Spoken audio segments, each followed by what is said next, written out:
Okay, guys, welcome to another episode of Monkey Marketing Podcast. Today, I'm excited to welcome Paula from Wixs. She's VP of Enterprise there. Spent 7 years in a company, and the thing is, when most of us think about Wixs, we think of a sleek, user-friendly site for small businesses, right? But here's a little twist. Wixs is making bold moves in a B2B, showing us that easy to use and enterprise aren't so different after all. And Paula is here to share the inside story of how Wixs is breaking into the B2B market and just maybe changing the way we think about simplicity and scale. So, Paula, welcome to the show. Thank you so much for having me. It's a pleasure to be here. Pleasure to have you here. So let's kick it off by what's new. That's something that a friend of mine usually using for the podcast, saying what's new and nice.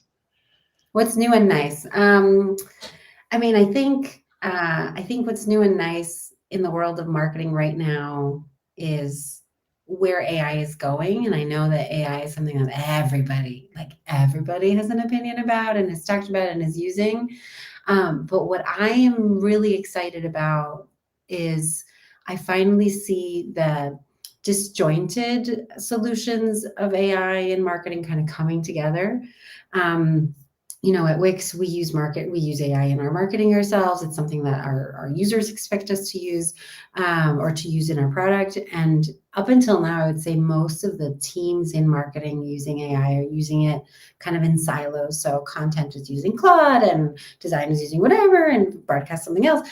And so this big promise of the efficiencies it was going to bring everybody, it's not really there because everyone is still kind of separated. So what I'm starting to see now is like a single platform integration of multiple AI, let's call them solutions or tools that allow marketing teams to work on that, to work holistically in one place and really get some of those efficiency and quality advantages that that I feel like we were all promised 2 years ago when it kind of like made the big splash, but I didn't really see. And Wix is kind of one of those companies that's working on that. So our product isn't ready yet, but in April we're launching something that is meant to make that AI experience for marketers much better. So that's what's new and nice. I love that. And I love the perspective of the place AI has inside the company, right? Connecting the teams and basically eliminating the silos, because that's exactly what I'm seeing. Usually, when I'm a guest on a podcast and I work with companies and they say how you use AI, right? And they expect you to give them the answers. I use it to, I don't know, write copy for LinkedIn. I use it for the website copy. Usually it's writing text, then maybe visuals, those kind of things. But usually, I tell them that I'm using them to kind of connect me the dots of how the buyer journey is going. For example, I talk to the customers and I use AI to help me, uncover the pattern that they are using to kind of convert and all those Yeah. things.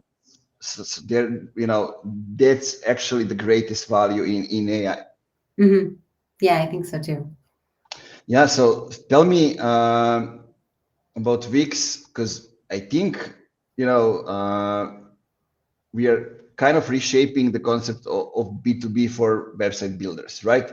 So usually B2B has traditionally been a space for specialized tools, and now you're kind of like changing the norm, right? Making it easy, feel like something that enterprises can use as well. Yeah. So let me tell you about that. So Wix has been on the market for 16 years, 17 years actually now, or 18 years. No, we just turned 18. I keep adding years. And when we started, like you said, it was really meant for the solopreneur, that person who wanted to kind of stress test their side hustle idea. And we think we really like succeeded in that market. We have 280 million users worldwide across 180 countries. A lot of people know about Wix, and usually when I talk about where I work, they're like, oh, I made my wedding site on Wix, I sold my knitting whatever on Wix, and that's always really nice to hear. But as a tech company, Wix really followed the philosophy of eat your own dog food. So our own marketing assets, homepage, everything we started building on Wix itself, in part because we wanted to give our product team feedback on what was good and what wasn't, what needed more work, but also just because we really believed in the solution itself. And Wix's marketing team is 400 people. We have all sorts of different functions within it. Like you've got performance marketing, brand marketing, kind of everything you name it, we're doing it. And one day we kind of turned around and we're like, Wix is pretty big. You know what I mean? Like we need to have extreme levels of uptime. It has to be super stable. It needs to be obviously very good performance in SEO, and it's great that we're able to use our own product, even though our threshold, like our standards of the product, are so high. And it kind of sparked this realization that it's not, even though it's easy to use, it's not just for small businesses. It doesn't have to be so hard, right? That's kind of the realization. Just because you work at a larger organization doesn't mean that getting your marketing assets in front of your audience should take you 6 months. And this is something that I really, really believe in. My background before marketing was in operations and marketing operations. So for me, there's always this balance between the quality of what you're getting out, but also what did that process look like? How long did it take you to get out there? And I'm sure you've talked about this a lot of times with your clients. If you are not testing, which means if you're not changing, if you're not updating, you're kind of missing the opportunities of what your audience is telling you. And so often I'll talk to marketing teams of very, very big organizations that you'd think, they've got deep pockets, like no issues there. But they're just really stuck in terms of their getting online, literally, like in 2024. And it's not because they have a bad product, it's because the products that they have are not set up to be agile, right? They're very technical. They depend on developers. There's all sorts of workflows that are complicated around it. And what's great about Wix is because it was built with this ease of use in mind, transferring that simplicity of execution means that marketing teams can be much more agile. And I think, having ourselves as a use case really helps, because I can talk about how our team uses the product and what it enables us to do. So, I think that it's really important to be able to give that benefit also to larger businesses and not just smaller ones. Yeah, extremely important. I mean, usually even the mid-sized businesses, they all look up to their competitors, the bigger ones, and they create the politics inside the company, and then everything is slow. And if the tools they're using are also too segmented, and it takes time for them to go in, and teams work separately on different tools, even it creates the confusion anywhere. Yeah. And it gets us to the point. I usually like to use that example because it shows exactly how it works. You ask somebody from the corporation, what's happening with your LinkedIn, and they say, I'm preparing a post, but you're not posting anything. But I'm preparing a post. When is that post going out? Now it's November. They usually say end of next summer, right? And that shows you how slow it is. Yeah, but it's true. It's true. It is that. It's sometimes that slow. And if marketing is all about getting your message in front of the right user at the right time is one of the biggest factors. Where are they? When are they paying attention? And especially for B2B businesses, these sales cycles are super long. It's not one touch point, it's many. So you need to generate content on a regular basis. It's not a one and done. I totally agree. So talking about the users. So now basically what you need to do and what you are doing is you need to change the perception of Wix from a consumer focused brand, right, to a B2B solution. Mm-hmm. So let's talk about how do you guys convince decision maker in big companies that we can support the complexity of all the demands that they have over there. I mean, if you can share even some of the reactions that has been when you told them this is what we are building, look at this, what were the reactions? Yeah, I think sometimes we hear surprise at first, but it takes a little bit of example, like for instance, explaining that we use the product ourselves, talking about our own experiences, like that always opens a lot of doors.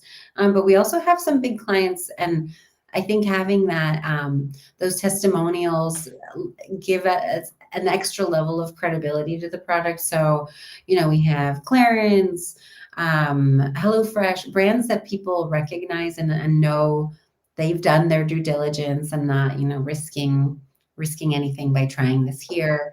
That helps a lot. Our sales team also really believes in like enabling proof of concept trials.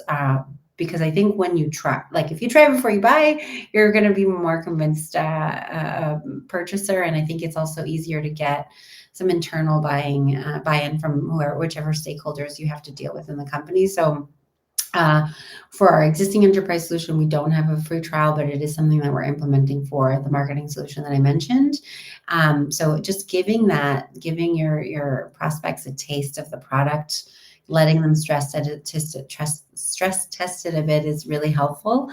And then, when it comes to more complex situations, because obviously once you're going into these really up market deals, it's like very specific requirements. We need it to be compliant with whatever, and it needs to connect with this specific ERP.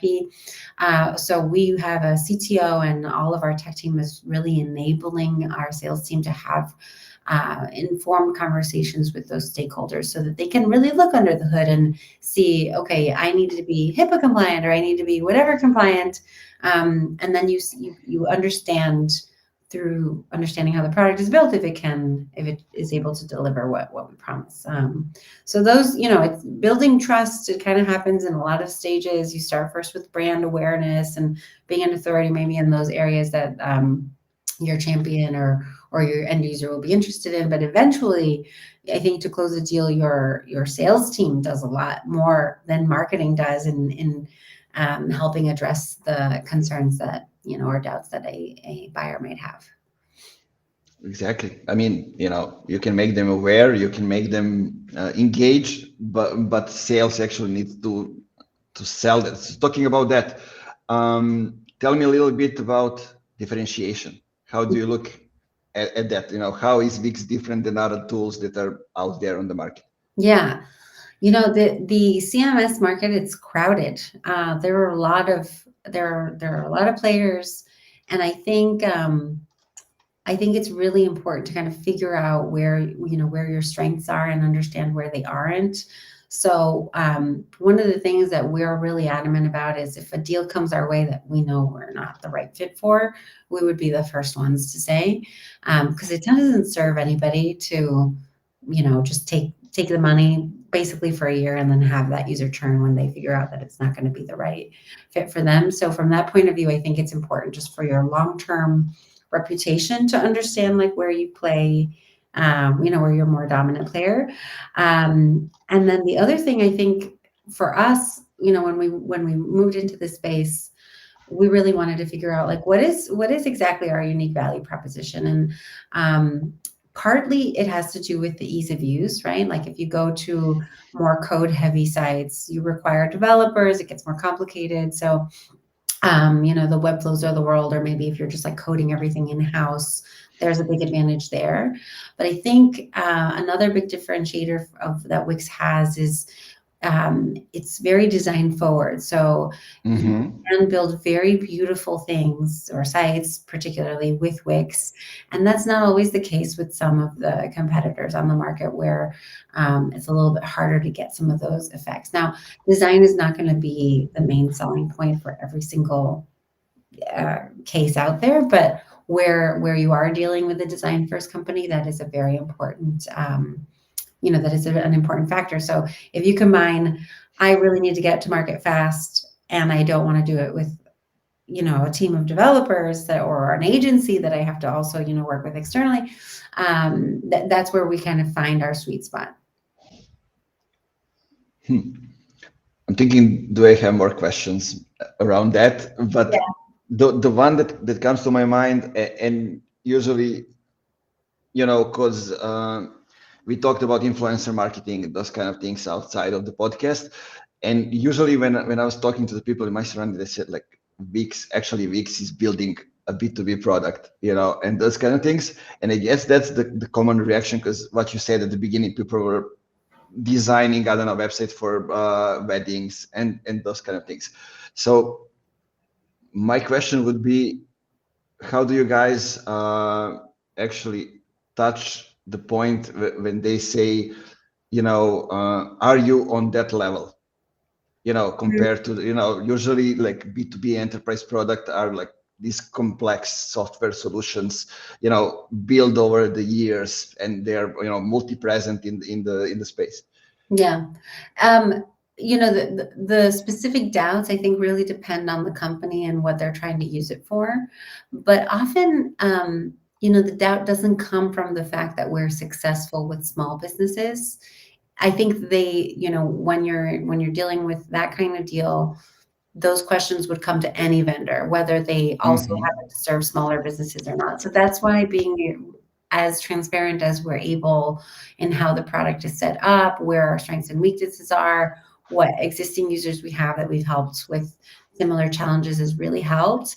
But I think basically it comes down to the actual technology and walking through the CTO of the prospect company with our CTO, and they kind of sit together and iron out the details and the doubts. And often there are things that we build custom, and that's because it doesn't come out of the box for that level of complexity.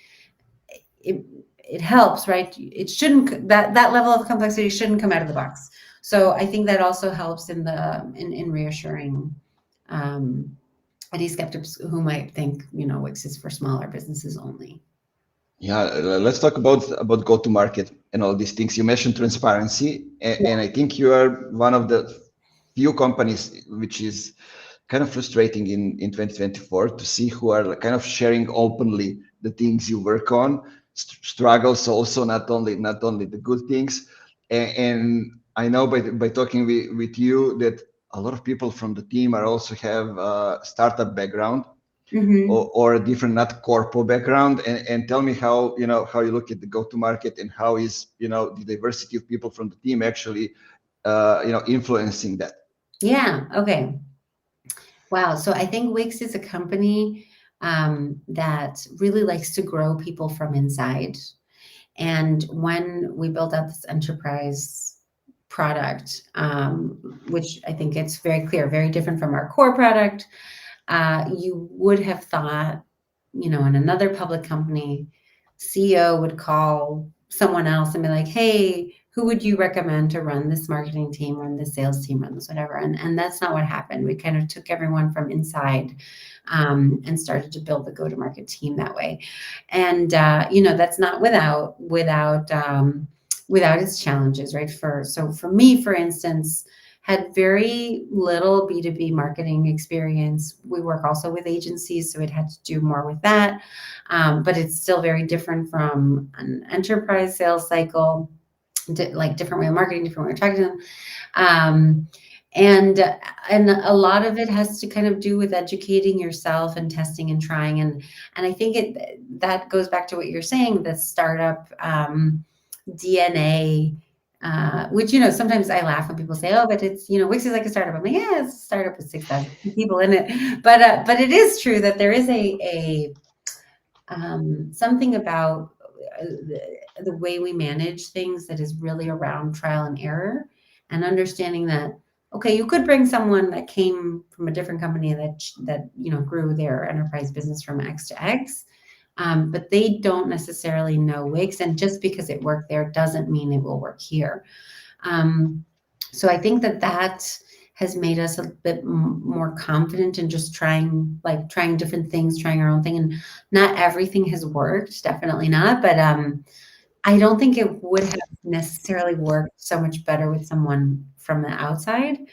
And something also that I've been thinking about lately, you go on LinkedIn and you see posts from like authorities in this figure about like, my playbook for you to do X, Y, Z in 2 months, the hack for demand generation, blah, blah, blah. And it sounds like they have all the secrets. And maybe that, particular formula really worked for them in their business.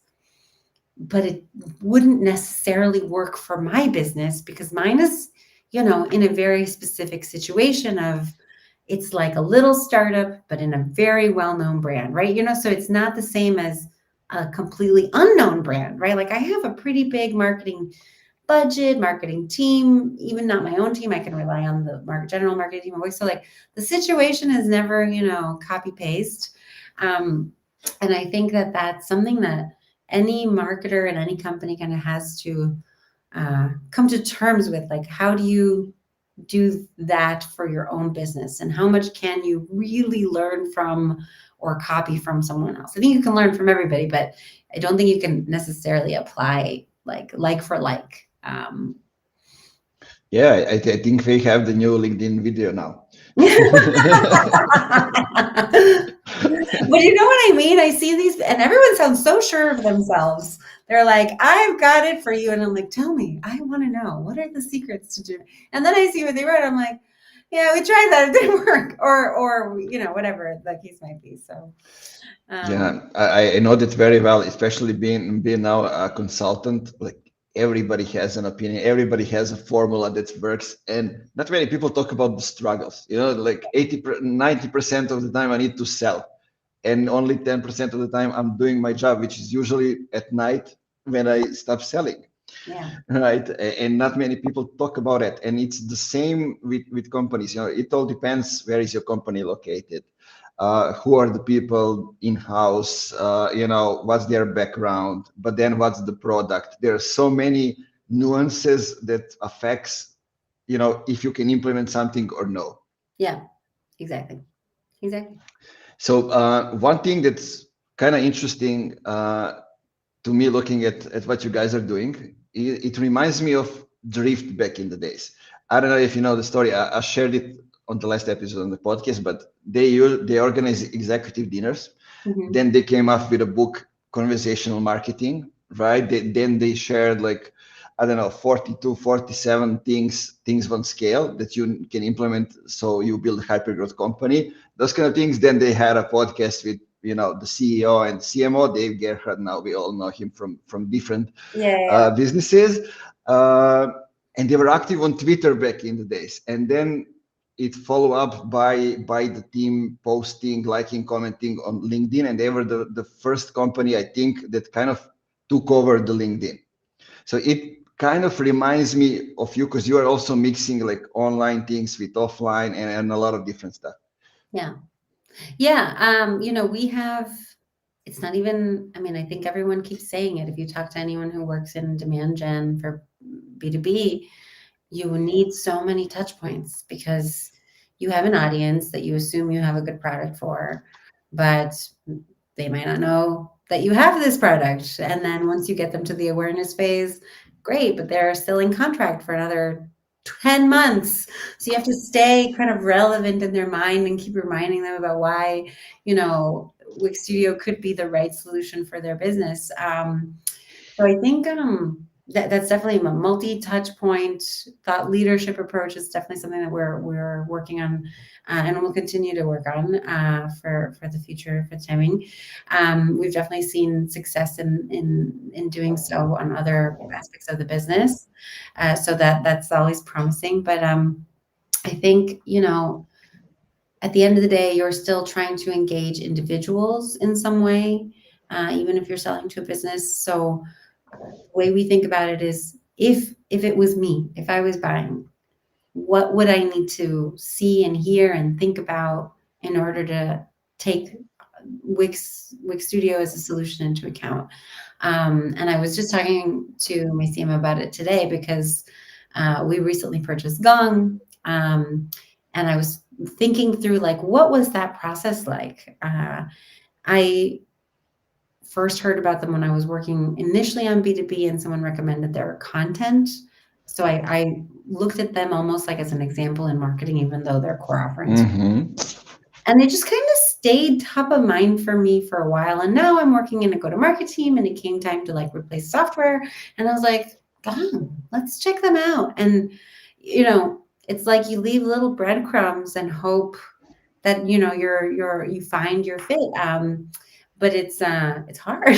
It's really hard because you're both casting a very wide net, and you don't know what will come up, and you don't know how long it will take. So it takes a bit of time to kind of figure out what your life, the cycle of your sales cycle will be, how long it will be, um, how to kind of balance those more net approach with the ABM tactics, and even the ABM, I think it's not necessarily the right fit for every company. I'm not sure, to be honest, for our solution, to what extent it makes sense, because our product it doesn't have the highest ACV. So really investing a lot in like whatever, even 100 companies in a year, it's like you could end up with very little ROI.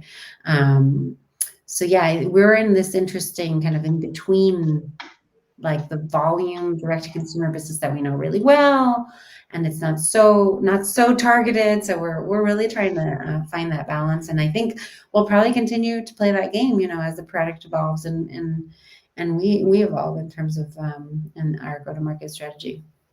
Yeah, I think what works for you, at least it should, is the communities, right? And it's the new thing that we didn't have it like a few years ago, like digital communities, smaller ones connecting like marketers, agencies, demand gen folks, all different groups. When you have, at least 10 people that you know and trust, and you can ask them about different tools, about, anything, really. Yeah, for sure.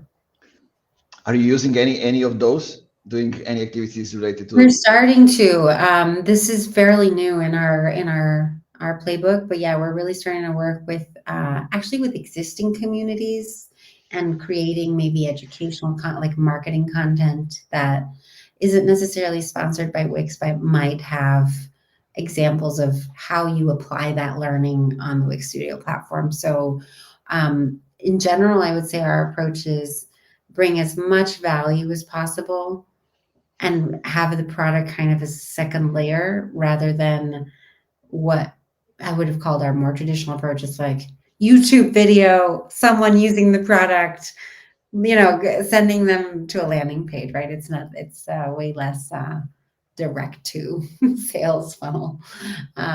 Yeah, but it's I'm very interested in seeing how that community aspect evolves, because I do think that you're right. The word of mouth is a huge like trust builder, right? I was listening to an interview on a podcast, now I can't remember which one, and they were saying that like the way IT buyers buy is first of all, they'll like call their friends and be like, do you know the software? Like, does it sound legit? So yeah, I think we have to be there, be in the minds of people, and the more experience they have with our product, obviously the better and more able they'll be to speak in our favor. Yeah. That's exactly true. From my experience, what I'm seeing is we buy in three ways. So we ask on social. We called 3-4 brands that we know, somebody who is our peers, maybe somebody more experienced in the industry, so we can ask them directly, did you use that tool? Do you trust that marketer or whatever it is? And the third one is communities, right? When you have 10 people that you trust, so it's okay to ask them. And the goal of marketing is that your name appears in those conversations. Yeah, exactly. And I'm kind of interested to hear your thoughts on, because I see a lot of people talk about, SEO still, about PPC, about advertising, different things. And I think that we are too much focused on that instead of focusing on the platforms which are not owned by us, when people spend time. Hang around with each other, for example, like LinkedIn, like maybe YouTube, those smaller communities, those like they read financial news, I don't know, like whatever it is. But I think we talk much less about those things, because that's when you said like somebody buys once in, for example, like 4 years. And we need to become top of mind and stay top of mind for 4 years. Yeah.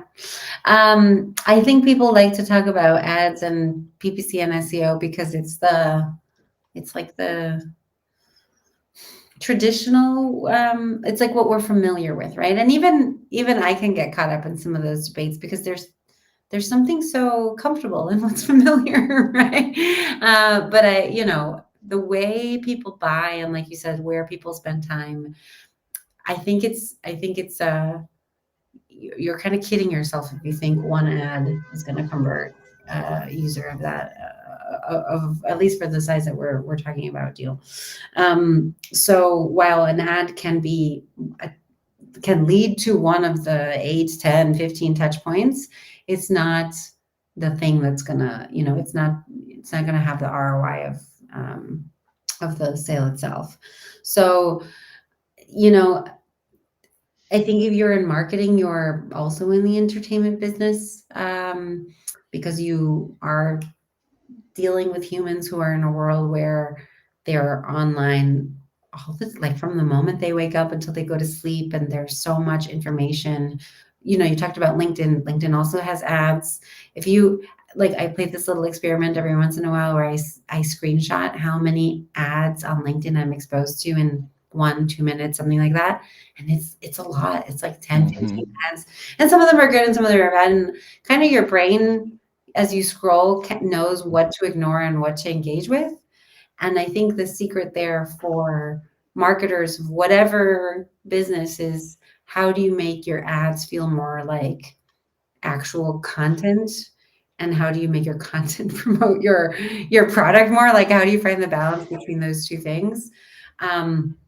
So yeah, just kind of taking a step back and engaging with your own, whether it's your ad or your content or your thought leadership post, whatever, as not as yourself, but as the audience that you're trying to talk to, and the context that they're in. But that's really hard to do, right, on a daily basis when you also have stakeholders and teams and everyone's like, oh, can you make this post, whatever, viral, and all these crazy requests that marketers get. So Yeah, you mentioned an important thing, and I usually say that that's the thing that I'm missing. I'm calling it funk. That's why it's funky marketing. It's that engagement or entertaining part.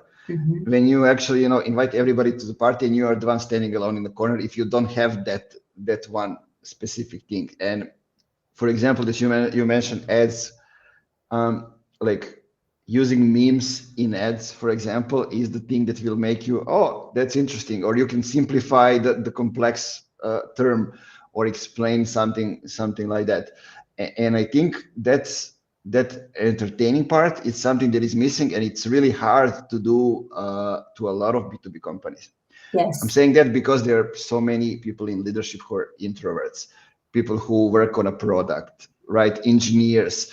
And it's not easy for them to be entertaining and to be outgoing and to record videos and whatever it is that we do on TikTok, on YouTube Shorts, or whatever it is. And for example, like this kind of conversation, it's perfectly okay, but it's only educational. yeah, We are missing the entertaining part. yeah, So, and I guess like LinkedIn is now becoming sort of a platform where we can actually test things out in a shorter videos, and then we can see who can dominate the YouTube as a next step, because yeah. YouTube is like the platform when you can actually build a brand and establish a brand over there. Mm-hmm. Yeah. So YouTube is not currently one that we're playing in too much, apart from like typical ads and stuff like that. But it's an interesting one to consider. It's just, every time you put content out there, it has to be worth it, right? So you have to choose what you double down on. But that could be the challenge for 2025. How do we make interesting YouTube content as well? I think that's a challenge for everybody. I'm kind of using now, because I use Opus to kind of edit me the videos and give me short clips and those kind of things. And I just repost them from Opus on TikTok and YouTube.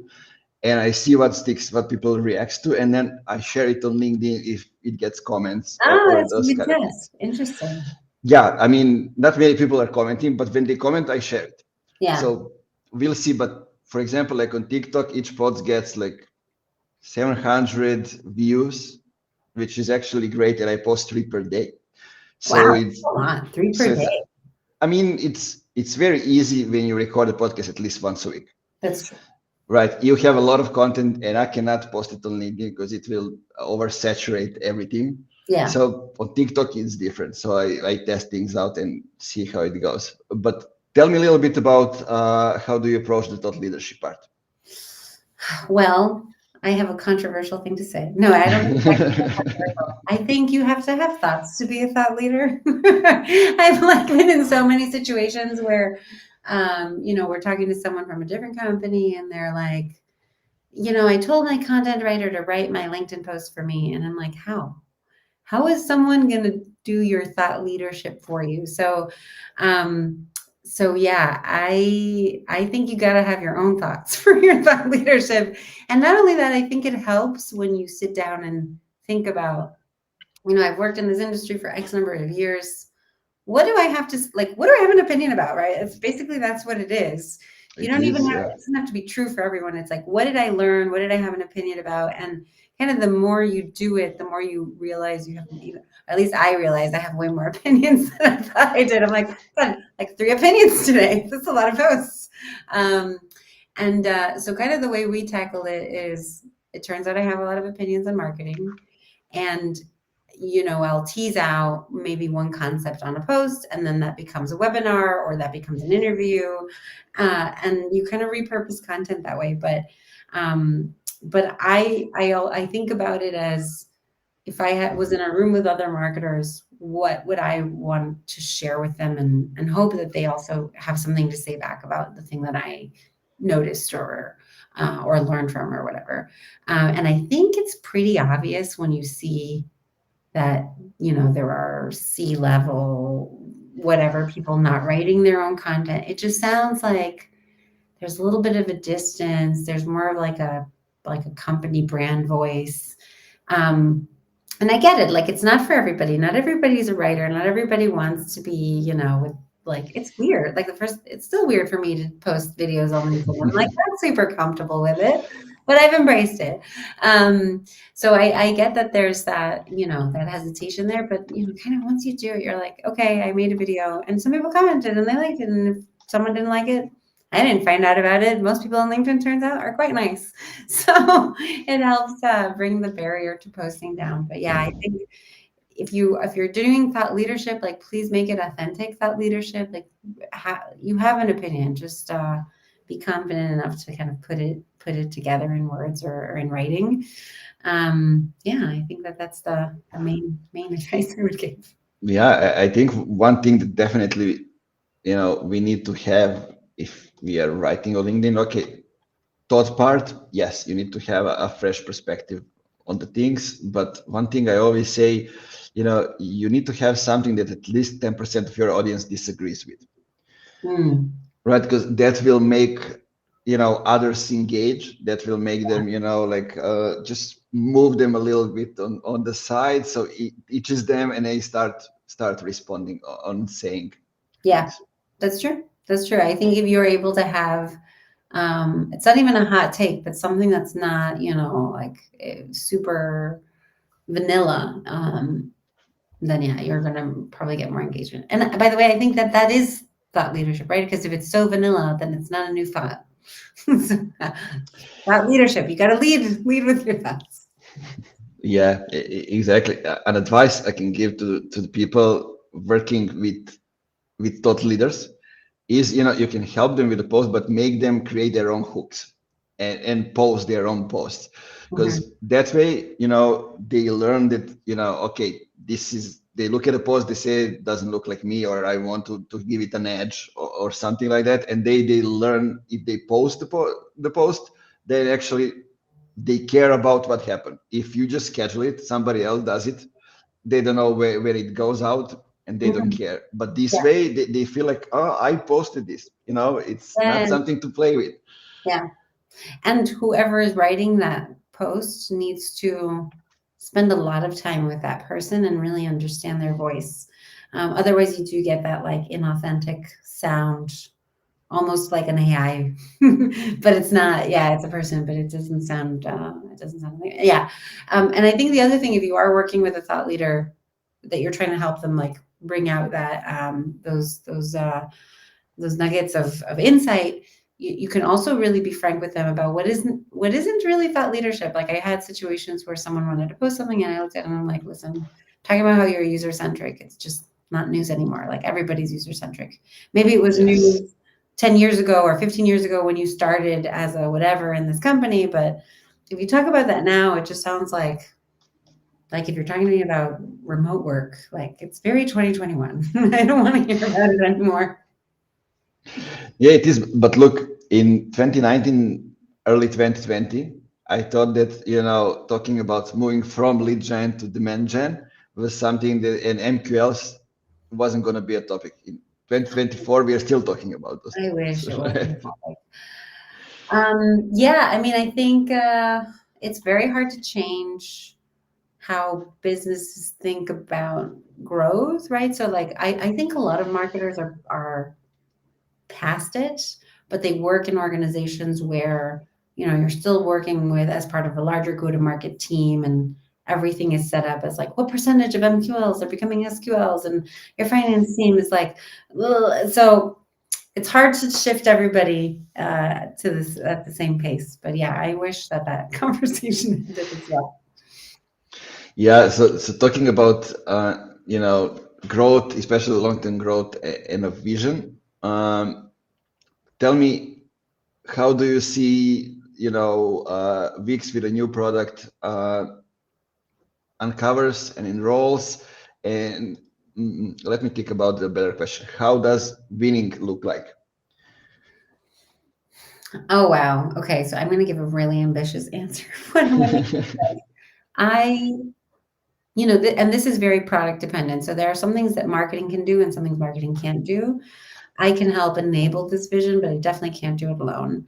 I really hope that the product we're working on now is the way marketing teams will work from 2025 onward. Like I really hope that is the product that we're building, because that is the message that I want to be talking about. And if it isn't, then I can't say that that's what we're doing. But for me, success is we're starting, it's like when people got on email or the internet, like I really want this to be a game changer in terms of how marketing teams go to market, because it just seems like the technology is there. Just someone needs to put it together. And then if I can help bring in users and understand, that is the future, that's the goal for me. I love that. Anything that we didn't mention? Anything we didn't mention? What can I say? No, I mean, I think there's a lot around process management that is way less sexy that marketers don't talk about a lot. Like I hear a lot about demand generation and lead quality, and all those things are really important, don't get me wrong. But I find that there's the analog component of how we work that is also really, really critical. And I find, as much as I love to talk about AI and whatever tech stack, there's like how humans work and how your team is set up and who you choose to be in your team that is under maybe analyzed at the moment. If I think about the thought leadership I'm reading about, it's like how to make your B2B landing page convert. Yeah, it's critical, but does your team know how to talk to each other? How many times do you give the brief to your designer or even the agency you work with? Like, are there ways to optimize there? Because I do think that, going back to the time component of like marketing, while technology will be able to give us a lot of a big leg up, especially as things get, advanced. As long as humans are in the driver's seat, we're also the bottleneck. What is it in our teams that we can do maybe a bit better in terms of how we manage people, expectations we set, the deadlines we set, the quality of the briefs, the clarity of the goal. I was recently speaking on a different podcast about what makes a good ad. And I was like, start with the goal, because if you don't have a clear goal, guess what? Your ad will absolutely fail. And that's true of any marketing project or campaign. You need very clear North Star of where you're trying to get to make sure everyone is aligned, deadlines, the basics. Like the basics are really important. Yeah. Totally agree. You reminded me now of a thing that I'm seeing more and more often is, what we are measured on, Mhm. we as marketers, usually it dooms us or it makes us successful. Because Mm. usually metrics are not necessarily related to the goal, Mhm. right? But they tell us this is what you should be measured on. That's what we are tracking. And then the goal is something else. Yeah. And that happens a lot. I think it's changing as we are getting access to the CRMs. Like a year ago, imagine so many marketers didn't have access to the CRM. So Yeah. now they're basics, as you say. So now they can learn how the business is actually making money Yeah. and be closer to it and know what's their role inside all of that. Yeah. But at the same time, there are efforts like, brand awareness that are very long term and kind of multi tactic approach, where, my goal might be like, I want more people to know about what Wix Studio is and our solutions for marketers, but I won't be able to measure the success of any single initiative, which means that I need to be very good at stakeholder management internally and explain Exactly. why I'm putting money on this and not that, why whatever post we didn't convert into like 10 demos after one day. Because the other curse marketing has is that I think everyone thinks they understand how Mm-hmm. to do it, and that if they were in our shoes, it would be like, oh well, it's whatever. Like, you make an ad and then you get a demo and then you close a deal. That's easy, and it's not. And so you have to kind of manage those conversations internally or with your clients, right, to make sure that they understand that an individual tactic may not be measurable in a way, right? It's only when you take them together over a period of time. So you can think about how to, set up your little experiments in a way that makes it more easy to understand what works and what doesn't. But yeah, there's a level of like faith in your approach that you kind of have to stick with it a little bit to see what works and what doesn't, which is hard. Yeah, I love that. And that's actually, I'm going to invite you again in 2025 to talk about how to actually report your actions to the C level and how it all goes and how to actually say, this is the reasons why we are doing this, and Mhm. usually it's, this is what we are tracking this month and the next 3 months. And then if it gets to this point, we go and we measure other things. And Yeah. it's so important. I mean, communication is a skill, and I think a lot of people need to work more on developing those skills. Yeah, probably one of the most important skill sets a marketer in a managerial level will have is how you communicate upwards and to your team. For sure. Love it. Tell me, where can people find more information about you, about Wix, about Wix Studio, and anything else you want to mention? Yeah, so you can find me on LinkedIn. I'm always super happy to connect. If there's anything that I shared that anyone wants to know more about, I am an open book. And so that's a great place to connect with me. And then in terms of Wix Studio, obviously we have our website. We are good at making those, so you can find us there. But also, if there's a specific question about our product that you have and want to know more about, I'm also happy to answer that. Speaking of communities, I think marketers we need them. We're all in this together. So yeah, please reach out if I said anything that was interesting. Totally agree. Please listen to Paula. And this is the moment in episode when I tell you to go back to the beginning, listen everything again. Paula share a lot of stuff. So make sure to stop if you need to understand something more deeply, if you need to get more context. She just told you that you can shoot her a message on LinkedIn. Do that. I mean, I'd be happy to if I hear that you said that you are coming from the Funky B2B Marketing podcast, right? That would be new. Let's see if it happens eventually. Paula, thank you very much for being here with me, with us, for sharing how Wix is approaching developing the B2B product and your thoughts about marketing, leadership, and all this stuff. Thank you so much for having me. It was really a pleasure.